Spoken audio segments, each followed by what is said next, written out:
The financial landscape, I mean, it really feels like it's shifting beneath our feet. It's fundamentally changing how we have to approach the most critical milestone of all, right? Retirement. It is. Completely. So if your planning horizon includes 2026, you need to listen up, because the old gospel, the idea that you just, accumulate this huge lump sum of cash, a massive pile of bricks, Yeah. that era is over. It's absolutely over. We're moving past that accumulation mindset Into something far more nuanced and honestly much more challenging. That is the core takeaway from all the sources we've gathered for you today. The whole mission for this deep dive is to equip you to conduct a truly comprehensive retirement analysis based on these new realities. And what's the big shift?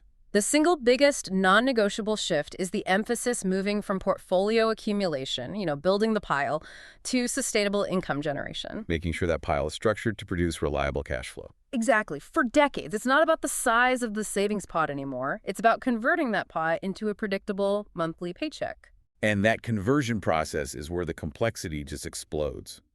We all know the number that floats around, right?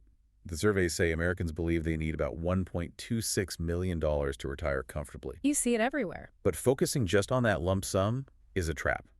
The real difficulty is in converting your, say, $1.26 million or even $5 million into a predictable lifetime income stream. An income stream that can battle the three great enemies of retirement, which are persistent inflation, constantly rising healthcare costs, and the fact that most of us are going to live much, much longer than we planned for. It's the difference between having a map showing the destination and having a detailed route planner for the entire journey.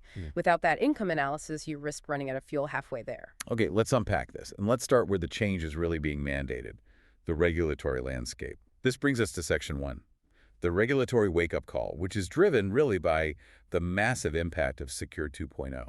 Right. And the initial news is pretty positive, especially for those still saving aggressively. The 2026 changes offer some really concrete opportunities for serious tax-advantaged savings. So give us the new goalposts. What are the enhanced contribution limits that our listeners should be maximizing? Okay, so for employees under 50, the standard 401k contribution limit is rising to $24,500. $24,500. Okay. And if you are over 50, those catch-up contributions are an additional $8,000. Wow. So if you max both out, you're talking about nearly $33,000 of tax-advantaged saving capacity. Right there. And for high earners, the overall defined contribution plan limit is also increasing, up to $72,000. These are just huge windows of opportunity. But those numbers, those incentives, they come with a really crucial strategic twist. And this is the part that I think demands an immediate review of your tax planning. The mandatory Roth requirement under Secure 2.0. This is the biggest regulatory curveball, and it takes effect on January 1st, 2026. This Roth twist targets a very specific group. And who is that? Who needs to be paying very close attention here? High-income earners who are using those catch-up contributions. Let's define high income here, because it's tied to a very specific metric in the source material, isn't it? Correct. We're talking about anyone eligible for catch-up contributions, so age 50 and over, who had $150,000 or more in FICA income from the prior year. So that's wages subject to Social Security and Medicare taxes. Exactly. If you fall into that category, you are now legally required to make those catch-up contributions exclusively to your plan's Roth option. So wait, you lose the ability to use that additional $8,000 to lower your taxable income in the current year. You're being forced to pay the tax on that money now. Precisely. The IRS is essentially saying, we want the tax revenue up front. For the pre-retiree this requires some careful modeling. So what's the trade-off? On one hand, yes, you lose the immediate tax deduction. That can sting if you're in a high-earning bracket. But on the other, you are funneling, potentially $8,000 a year into a Roth account. Which means all future growth and all the withdrawals in retirement are entirely tax-free. Exactly. It protects you from future tax rate hikes. So the question becomes, is paying the tax now a detriment, or is this actually a huge long-term win for most people? It forces a very specific calculation. You have to project your tax bracket in retirement versus what it is today. You just cannot ignore this change. And it's not just federal rules. We're also seeing a massive expansion at the state level.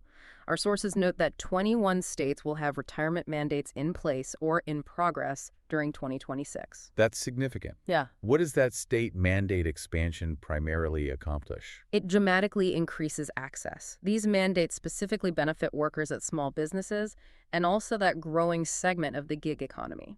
people who previously had no access to an employer-sponsored plan. Right. It's widening the retirement safety net, making sure more Americans have a formal way to save, even if their employer doesn't offer a 401k. Okay, so we've seen the regulatory forces pushing us toward this complex income analysis. Yeah. But how do we actually do that analysis? That takes us to Section 2, the essential 3 steps to start. And you can do this regardless of where you are in your career. You start by establishing a completely exhaustive baseline. Step 1 is the comprehensive financial assessment. This has to be forensic, right? It has to be. You need to document everything, every account balance, all your debt obligations, precise asset valuations, including real estate or business equity, and every single income source. You just cannot optimize what you haven't meticulously measured. This is all about identifying the gaps early. Exactly. Knowing the size of the gap is the prerequisite to planning how you're going to close it. Okay, here's where it gets really interesting. Because Step 2 moves beyond the spreadsheet and into, well, personal philosophy. It's define clear retirement objectives. Right. This isn't just about picking a date. No, it's about painting a picture of the life you actually intend to lead. The vision drives the math. You have to ask yourself these key questions. Are you aiming for an early retirement at, say, 62 and accepting reduced Social Security? Or are you working until 67 or even 70 for those enhanced benefits? Or are you staying put in a high-cost area or relocating to a low-cost, low-tax state? That decision alone can swing your required savings by hundreds of thousands of dollars. It's a huge, often overlooked detail. I mean, the sources point out that analysis for, say, Florida residents has to factor in the state tax advantages, but also those higher than average healthcare and insurance costs in hurricane-prone regions. Lifestyle decisions are fundamental financial decisions. So true. And once you have your baseline and your vision, you move to step 3, leveraging advanced planning technology. We've moved way beyond those static calculators. Modern planning services are using AI-assisted tools for personalization and real-time guidance. The sources kept focusing on something called retirement paycheck modeling. Yeah. What's the tangible difference between that and just looking at my total account balance? It moves the focus away from this abstract concept of $1 million and puts it onto a concrete monthly number. The modeling visualizes all your income sources at once. So Social Security, maybe a pension, investment withdrawals.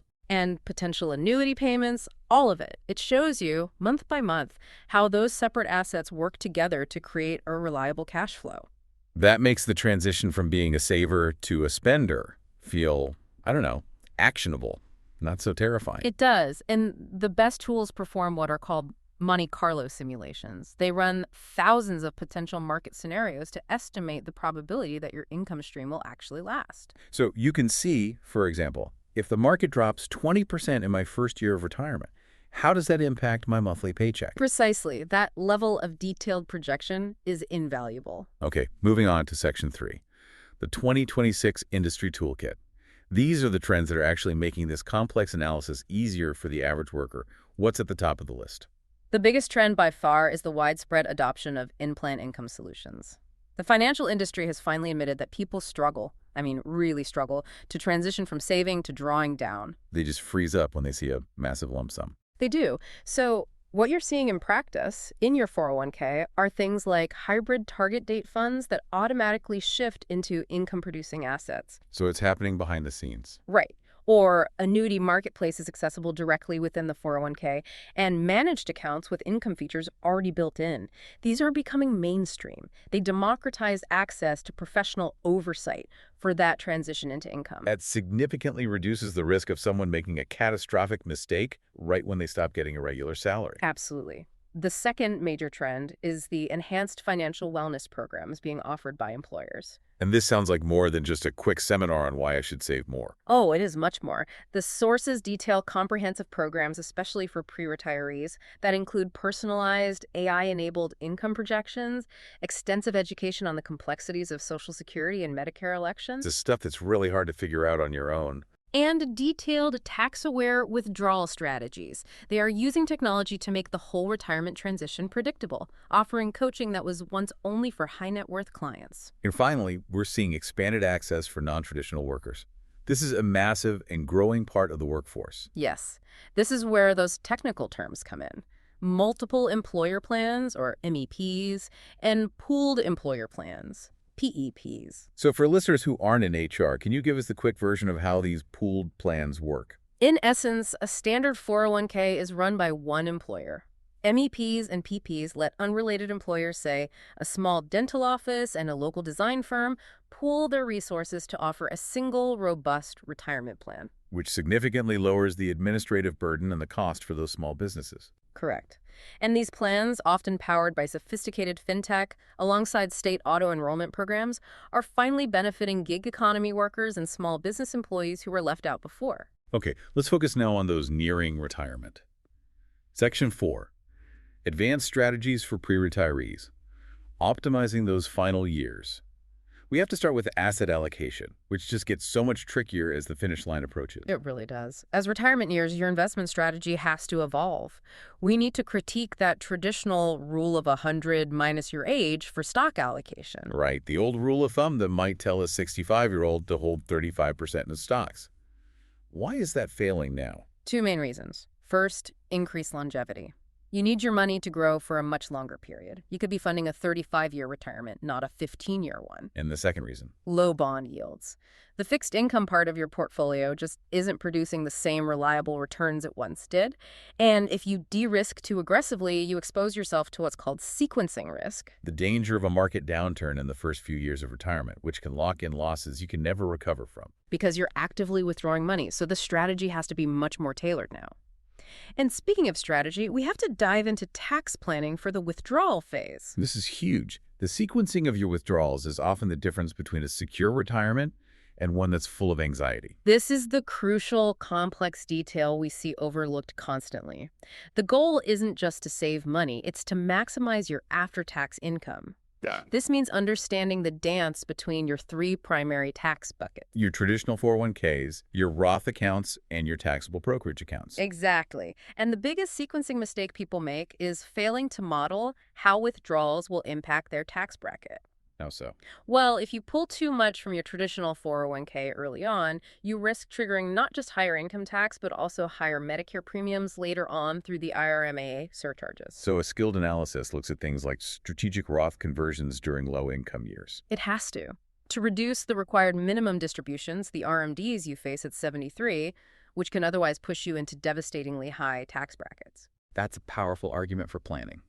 And finally, the elephant in the room, healthcare. Our sources all agree this is one of the largest and most unpredictable retirement expenses. It is the giant. No retirement analysis is complete unless it specifically addresses three areas. First, a detailed Medicare supplement insurance evaluation. Because Medicare itself doesn't cover everything. Not even close. Second, a serious consideration of long-term care insurance or other strategies, because assisted living can deplete a portfolio incredibly fast. And third, the optimization of health savings accounts, the legendary HSA. The HSA is the ultimate retirement savings vehicle if you qualify. It has a triple tax advantage. Contributions are deductible, growth is tax-free, and withdrawals for medical expenses are tax-free. So you should let it grow untouched until retirement. Ideally, yes. Then you use it to cover those major medical expenses. It's one of the most powerful tax-free cash flow strategies available. We've covered layers of technical detail, which naturally leads to Section 5. When to call in the experts. How does a listener know when their situation is just too complex for even the best AI modeling tool? Well, technology has democratized a lot of this, but complex situations demand human expertise. There are specific triggers for seeking professional services. What are those triggers that tell you, okay, it's time to find an advisory partner? We're talking about individuals with multiple income streams, like a small pension, Social Security, and rental income all at once, or significant assets requiring very specific tax management. Or complex family dynamics. Exactly. Multi-generational planning, special needs trusts, blended families where legacy goals might conflict. Those scenarios go beyond what standard software can handle. Okay, so if you're now on the hunt for a professional, the source material gives 3 non-negotiable criteria for choosing an advisor. What are they? First, you have to evaluate their fee structure. You need total transparency. Second, confirm their fiduciary responsibility, that they are legally bound to act in your best interest, not their own. That's critical. And third, make sure they specialize in retirement income planning. That is a very different skill from general investment management. They need to be experts in the withdrawal phase. And what specific value do these experts bring that you just can't get from an app? They bring sophisticated coordination. They can run intricate Social Security timing models, manage that tax-efficient withdrawal sequencing we discussed, and crucially, coordinate everything with your estate planning documents to make sure it all aligns with your legacy goals. So what does this all mean? Let's summarize our deep dive. The convergence of new planning technology, regulatory improvements like Secure 2.0, and expanded access makes 2026, well, an unusually favorable environment for proactive retirement planning. It's the moment to move from passive saving to active strategizing. If your cash flow allows it, you should immediately take advantage of those higher contribution limits. And more importantly, you need to understand exactly how new regulations, like that mandatory Roth twist, affect your specific after-tax income, both today and in the future. The decisions you make about asset allocation and tax sequencing in the next year or two will directly impact your financial security for the rest of your life. We've given you the tools and the framework to start that comprehensive analysis right now. But here is the final provocative thought for you to consider. Retirement analysis isn't a one-time event. You don't do it once and then file it away. It requires constant maintenance. Things change. Life circumstances change, regulations shift, market conditions are always moving. The decisions you make today have to be revisited and adjusted regularly, ideally annually. The only way to ensure financial security over a 30-year period is to treat your retirement plan as a living, breathing financial document. You have to keep adjusting the sails long after you leave the harbor.